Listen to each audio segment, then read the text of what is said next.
কিন্তু এখন শুরু করছি। আমি দেখছি অন্যকে রায়ান, জারিফ এবং আরিবা তারা গাড়ি চালাচ্ছে ঘরের ভিতরে। দুই ভাই বোনই শিশু মডেল।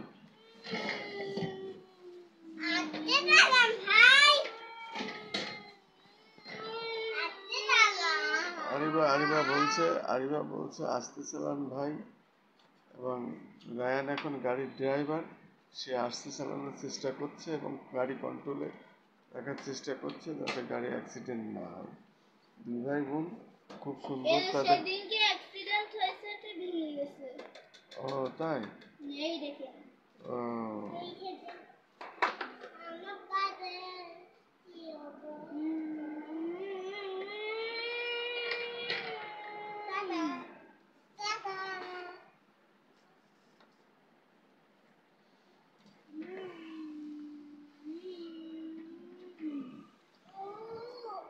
অবশ্য ছোট্ট রুমের ভিতরে গাড়ি চালাইতে হলে খুব সাবধানে চালাইতে হয়। তবে রায়ান মোটামুটি কন্ট্রোল করে ফেলছে। রায়ানের চালাইতে একটা অভ্যাস হয়ে গেছে। তারপরেও আরিবা মাঝে মাঝে আবার একটু ডবল চড়ে, তো ডবল চড়লে ভারী হয়, এই জন্য একটু চালানো কষ্ট হয়।